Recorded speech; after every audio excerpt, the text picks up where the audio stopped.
بلکہ پوری دنیا کے سب سے بڑے محدثین میں سے.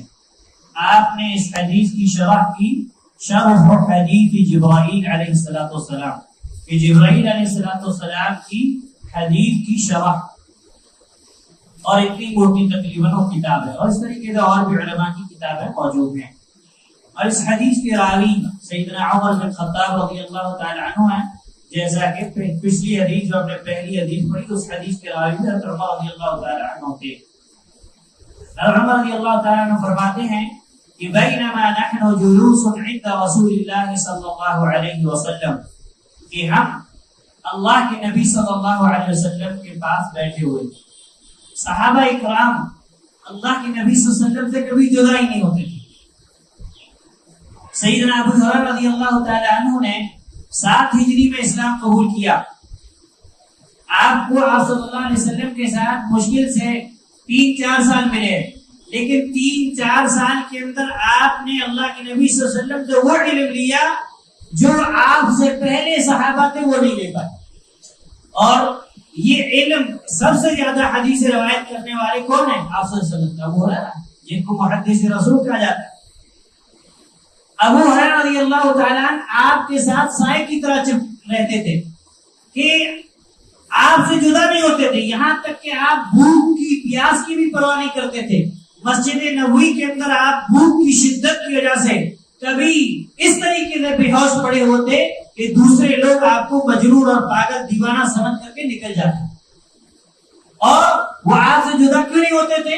اس لیے کہ کہیں ایسا نہ ہو کہ میں اللہ کے رسول سے دور ہو جاؤں اور آپ صلی اللہ علیہ وسلم کوئی بات کہہ دے اور مجھ سے فوت نہ ہو جائے.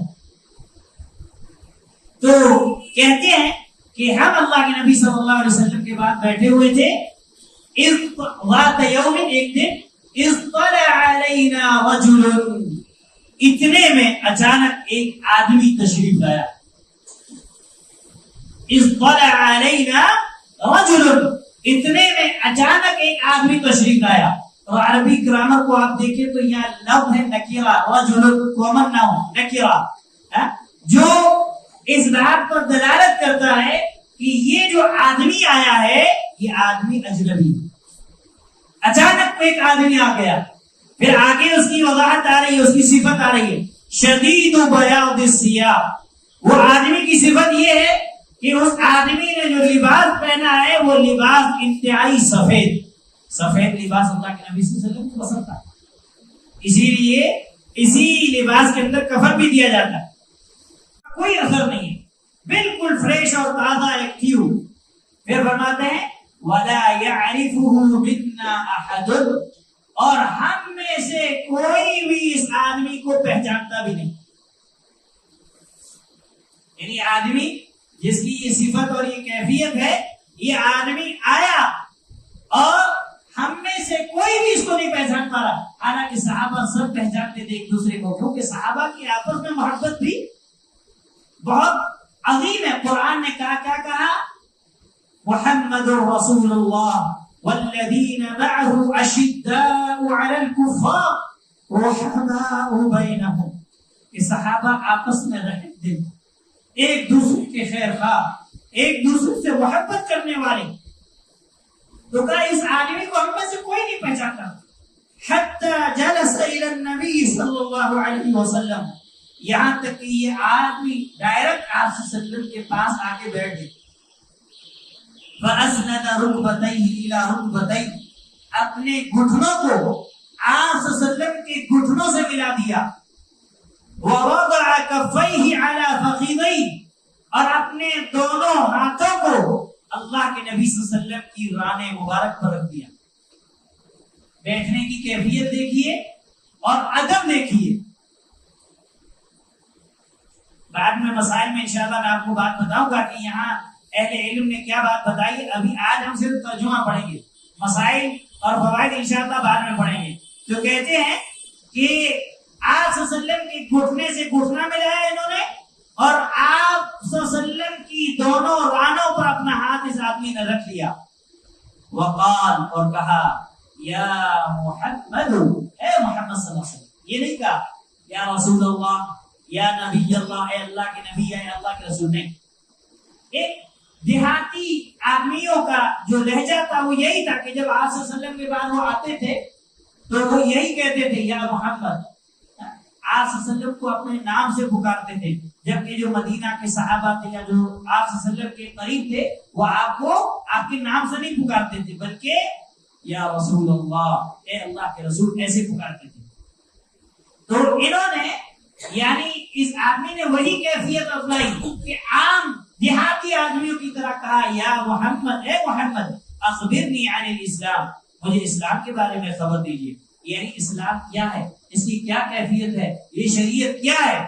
تو کہتے ہیں فقال رسول اللہ صلی اللہ علیہ وسلم، تو اللہ کے نبی صلی اللہ علیہ وسلم فرمایا کہ الاسلام ان تشهد ان لا الہ الا اللہ وان محمد رسول اللہ. اسلام یہ ہے کہ تم یہ کہو، اس بات کی گواہی دو کہ اللہ کے علاوہ کوئی سچا معبود نہیں اور محمد صلی اللہ علیہ وسلم اللہ کے رسول ہیں.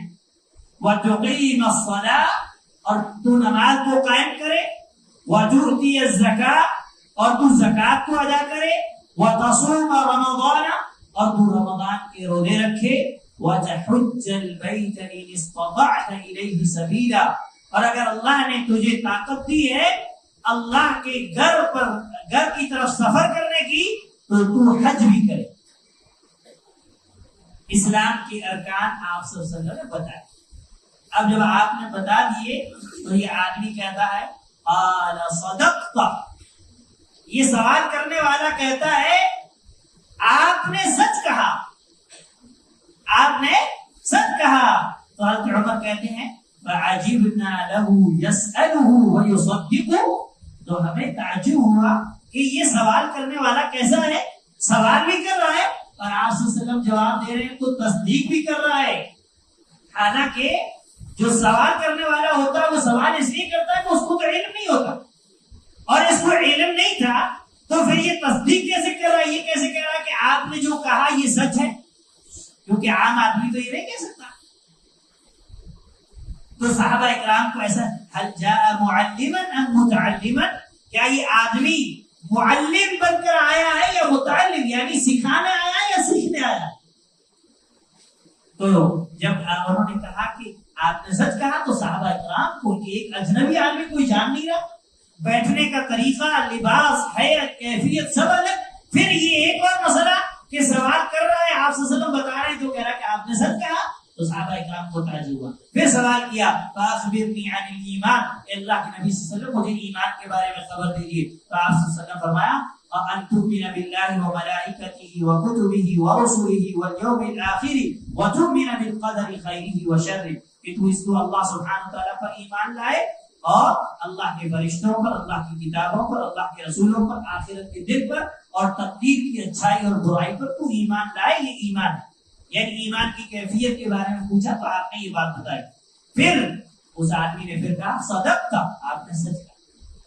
پھر صحابہ نے پھر سوال کیا فاخبرنی عن الاحسان، اے نبی صلی اللہ علیہ وسلم، اے محمد مجھے احسان کے بارے میں خبر دیجیے. احسان ایک بہت عظیم چیز ہے، انشاءاللہ شرح کے طرف پڑھیں گے. تو آپ صلی اللہ علیہ وسلم فرمایا ان تعبد اللہ کأنک تراہ فإن لم تکن تراہ فإنہ یراک، کہ احسان یہ ہے کہ تو اللہ کی عبادت اس طریقے سے کرے گویا کہ تو اس کو دیکھ رہا ہو. تو علماء کہتے ہیں اس کا کیا مطلب ہے؟ اس کا مطلب یہ ہے کہ انک تراہ بقلبی، یعنی تو اللہ سبحانہ و تعالی کو دیکھ رہا ہو اپنے دل کے ذریعے سے، بصیرت اور فکر اور سوچ کے ذریعے. کیونکہ اللہ کو دیکھنا ممکن نہیں، اللہ کو دیکھنا دنیا کے اندر ممکن ہے ہی نہیں. اور آگے انشاءاللہ ہم اس پر تفصیلی گفتگو کریں گے.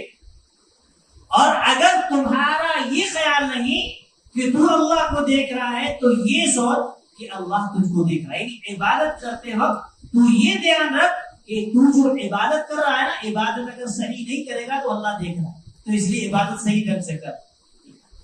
قال فاخبرنی عن الساعة، پھر کہا کہ مجھے قیامت کے بارے میں خبر دیجیے. قال من مسئول عنها بعلم من السائل. اللہ اکبر، غیب کا علم اللہ کے پاس. جب یہ سوال کیا اس آدمی نے تو آپ نے کہا کہ اس کا جو سوال کیا جا رہا ہے نہ سائل کو علم ہے نہ مسئول کو، نہ سوال کرنے والے کو جو ہے علم ہے اور نہ اس سوال کرنے کو، جس سے سوال کیا جا رہا ہے اس سے، یعنی جس سے سوال کیا جا رہا ہے اس کو مسئول سے، سوال کرنے والے سے زیادہ اس تعلق سے علم نہیں ہے۔ غیب کا علم اللہ کے پاس ہے۔ جو لوگ کہتے ہیں نبیوں کو غیب کا علم تھا، تو اس حدیث اس سے یہ معلوم ہے کہ نبیوں کے پاس غیب کا علم نہیں تھا۔ پھر آگے انشاءاللہ ہم اور بھی بات پڑھیں گے کہ اور جو اللہ کی عظیم مخلوق ہے اس کے بعد بھی غیب کا علم نہیں تھا۔ قال فاخبرنی عن اماراتها، تو اس آدمی نے کہا کہ اچھا تو پھر اس کی علامات، اس کی نشانیوں کے تعلق سے بتائیے۔ تو کہا ان تلد الامۃ ربتها، اس کی نشانی یہ ہے کہ لونڈیاں اپنے آقاؤں کو جنم دیں گی، لونڈی اپنے آقا کو جنم دے گی۔ اور اس کا مختصر مفہوم شرح میں بعد میں پڑھیں گے۔ اس کا مطلب یہ ہے، ایک تو یہ کہ اولاد جو ہے وہ نافرمان پیدا ہوگی۔ علماء نے کہا اس کا ایک مطلب تو یہ ہے کہ اولاد جو ہے وہ نافرمان ہوگی، ماؤں کی اطاعت اور فرما برداری نہیں کرے گی۔ اور دوسرا مطلب یہ ہے کہ جب اسلام پھیلے گا تیزی کے ساتھ تو بعض مسلمان لونڈیوں سے شادیاں کریں گے، پھر لونڈیوں سے پیدا ہونے والی اولاد حکومت کرے گی، حاکم ہوگی، بادشاہ بنے گی۔ تو پھر ظاہر سی بات ہے جب ایک بادشاہ پورے ملک کا بادشاہ بنتا ہے کسی خطے کا، تو ظاہر سی بات ہے اس کی رعیت کے اندر اس کی ماں بھی شامل ہے، تو اپنی ماں کا بھی وہ بادشاہ ہوا۔ تو یہ جو ہے مفہوم علماء اکرام نے بیان کیا، اس کو تفصیل سے انشاءاللہ بعد میں پڑھیں گے۔ وَأَن تَرَاةَ الْحُفَاةَ الْعُرَاةَ الْعَالَةَ رِعَاءَ الشَّاةِ يَتَطَاوَلُونَ فِي الْبُنْيَانِ، اسی طریقے سے دوسری علامت آپ نے یہ بتائی کہ تم دیکھو گے کہ ننگے پاؤں چلنے والے اور اسی طریقے سے ننگے بدن یہ لوگ بکریاں چرانے والے، یہ بلند و بالا عالی شان عمارتیں بنانے میں فخر محسوس کریں گے۔ یعنی ایسے لوگ جو غریب ایک دم چرواہے، اللہ انہیں مال و دولت دے گا تو پھر وہ عالی شان عمارتیں بنائیں گے، اس پر کیا کریں گے؟ فخر محسوس کریں گے۔ ثم انطلق، پھر وہ آدمی چل دیا، پھر وہ آدمی یہ سوالات کر کے اپنی منزل پہ چل دیا۔ فلبثت مليا، حضرت عمر کہتے ہیں کہ میں کچھ دیر ٹھہرا رہا۔ یعنی یہ صحابہ کرام کے لیے ایک دم یہ عجیب ایسا مسئلہ، ایسا واقعہ کبھی آیا ہی نہیں، تو صحابہ کرام تو ویسے ہی تعجب میں تھے، تو جب یہ آدمی چلا گیا تو صحابہ کرام ایک دم تعجب میں، غور و فکر میں، کیا ہوا ہے آج اتنا ایسا آدمی، اس کی حیت اور کیفیت، پھر اس طریقے سے سوال کرنا، پھر جو ہے اللہ کے نبی صلی اللہ علیہ وسلم کا جواب دینا، پھر اتنے عظیم مسائل کے تعلق سے سوال کرنا۔ تو صحابہ کرام جو رکے رہے، اور یہ صحابہ کرام کا ادب تھا۔ فوراً اللہ کے نبی صلی اللہ علیہ وسلم یہ نہیں کہا کہ یہ کون تھا، نہیں، صحابہ کرام کا ادب۔ آج ہم لوگ علمی مجلسوں کا ہمیں ادب نہیں ہوتا ہے، ہم فوراً شروع ہو جاتے ہیں، تو صحابہ کرام کا یہ ادب تھا، تو کہتے ہیں فلبثت مليا، میں ٹھہرے رہا۔ ثم قال، یہاں تک کہ اللہ کے نبی صلی اللہ علیہ وسلم نے یہ کہا، یا عمر اتدری من السائل، اے عمر کیا تمہیں معلوم ہے یہ سائل جو ابھی تمہارے درمیان موجود تھے، سوال کر رہے تھے، یہ کون تھے؟ سوال کرنے والے کون تھے؟ قلت اللہ ورسولہ اعلم، حضرت عمر کہتے ہیں میں نے کہا کہ اللہ اور اس کے رسول زیادہ جانتے۔ صحابہ اکرام کی سیرت میں ہمارے لیے اسوہ اور نمونہ ہے کہ جس چیز کا علم نہیں ہے اس میں ٹانگ نہیں اڑانی، ہر مسئلے کے اندر نہیں کودنا۔ آج ایک عالم سے سوال، ایک طالب علم سے سوال کیا جا رہا ہے، اتنے میں بیچ میں بازو میں عام آدمی بیٹھا ہوا جواب دینا اس سے پہلے شروع کر دیتا۔ یہ سب جہالت ہے، یہ علم نہیں ہے، یہ جہالت ہے۔ اور صحابہ اکرام اس کا اگر ہمیں دیکھنا، صحابہ اکرام کی سیرت پڑھیں کہ اللہ کے نبی صلی اللہ علیہ وسلم بہت سارے مسائل پوچھتے تھے، صحابہ اکرام خاموش رہتے تھے کیونکہ انہیں علم نہیں تھا، تو کہا اللہ ورسولہ اعلم، اللہ اور اس کے رسول زیادہ جانتے ہیں۔ تو آپ نے کہا فَإِنَّهُ جِبْرِيلُ أَتَاكُمْ يُعَلِّمُكُمْ دِينَكُمْ، یہ جو تشریف لائے تھے یہ فرشتوں کے سردار روح الامین، آدم کی اولاد کی سردار سے سوال کر رہے تھے، وہ فرشتوں کے سردار جس کو اللہ نے کیا کہا، روح الامین۔ یہ اس لیے آئے تھے تاکہ تمہیں تمہارا دین سکھا۔ تو یہ آپ نے یہ حدیث پڑھی، اور اس کو حدیث جبرائیل اسی لیے کہتے ہیں کیونکہ یہ سوال کرنے والے کون تھے؟ جبرائیل علیہ السلام۔ اور دوسری بات، یہ حدیث اس لیے مشہور معروف ہے کیونکہ دین اسلام اس حدیث کے اندر سمٹ گیا، دین اسلام اس حدیث کے اندر سمٹ گیا، اور بعد میں انشاءاللہ اس کی شرح پڑھیں گے۔ ہم اللہ تعالیٰ سے دعا کرتے ہیں کہ اللہ سبحانہ و تعالیٰ نبی صلی اللہ علیہ وسلم کی احادیث کو سننے کے بعد اس کی محبت بھی ہمارے دلوں کے اندر پیدا فرمائے. اور اسی طریقے سے حدیثوں کو سننے اور بیان کرنے کے جو فضائل ہیں اللہ سبحانہ و تعالیٰ وہ فضائل بھی ہمیں نصیب فرمائے اور ہماری نیتوں کو خالص فرمائے. اور اللہ سبحانہ و تعالیٰ ان حدیثوں کو ہمیں دوسروں تک پہنچانے کی بھی توفیق نصیب فرمائے. اور اللہ سبحانہ و تعالیٰ یہ ایک سعادت کی بات ہے کہ نبی صلی اللہ علیہ وسلم کی حدیث کے لیے آپ یہاں بیٹھے اور اللہ کے فرشتے ایسی مجلسوں کو گھیر لیتے اور رحمت اور مغفرت کی دعائیں کرتے ہیں.